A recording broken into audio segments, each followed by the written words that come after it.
എല്ലാവർക്കും നമസ്കാരം. അനിൽ മണ്ണത്തൂർ ചേട്ടൻ വീണ്ടും ഒരു ചെറുകഥ കണ്ണന്റെ എഴുതി തന്നിട്ടുണ്ട്. ആനച്ചന്തം എന്ന് പറഞ്ഞിട്ട്. ഓ, എന്തൊരു ബഹളം! ഒരു വല്ലാത്ത നാറ്റം. ആനപ്പിണ്ടത്തിന്റെയാ. അവൻ ചുറ്റും കണ്ണോടിച്ചു. പനയോല വലിച്ചു കീറുന്ന ഒരാന. അവനെ കെട്ടിയിട്ടില്ല.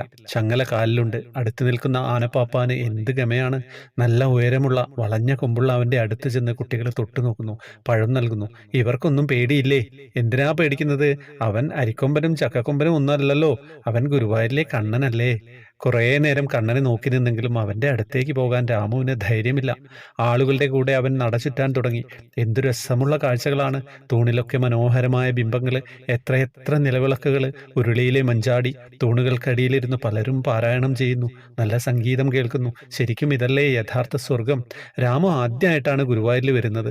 കൂട്ടുകാരൊക്കെ ഗുരുവായൂരിലെയും ചോറ്റാനിക്കരയിലേക്കും ഒക്കെ കഥകൾ പറയുമ്പോൾ അവന് കൊതിയാവാറുണ്ട്.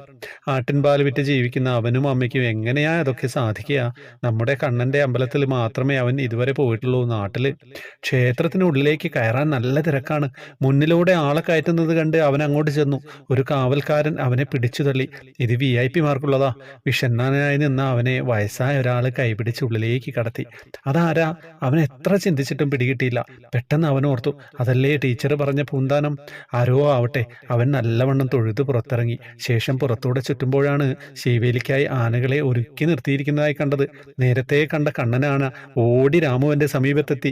അവനെ പൊക്കി പുറത്തിരുത്തി. പെട്ടെന്ന് തന്നെ രാമുവിന്റെ ഭയം മാറി. അഭിമാനമായി. അവനിൽ അഹന്ത ഉയർന്നു. ടീച്ചർമാരും നാട്ടുകാരും ഒക്കെ പൊട്ടനെന്ന് വിളിക്കുന്ന തന്നെ കൊണ്ട് ഗുരുവായൂരിലെ എഴുന്നള്ളിപ്പ് തന്റെ ചങ്ങാതിമാരും നാട്ടുകാരും ഒക്കെ അറിയട്ടെ. രാമു രാമു എന്ന അമ്മയുടെ ഉറക്കെയുള്ള വിളി കേട്ട് രാമു ഞെട്ടി വിറച്ചു. അയ്യോ, ഞാൻ ആനപ്പുറത്തുനിന്ന് വീണേ! എടാ രാമു, വേഗം എഴുന്നേറ്റ് ഈ പാല് കടയിൽ കൊടുക്ക്. അമ്മ വീണ്ടും ശബ്ദമുണ്ടാക്കി. ഏയ്, ആനയുമില്ല, ഗുരുവായൂരുമില്ല.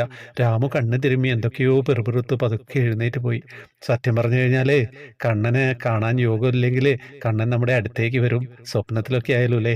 അങ്ങനെ ഒരു കഥയാണ് അനിൽ ചേട്ടൻ മണ്ണത്തൂർ. മനോഹരമായിട്ടുള്ള എന്തൊരു സുഖമായിരുന്നു ആ ഒരു ഫീലിങ്ങിലൂടെ വരാൻ വേണ്ടിയിട്ട്.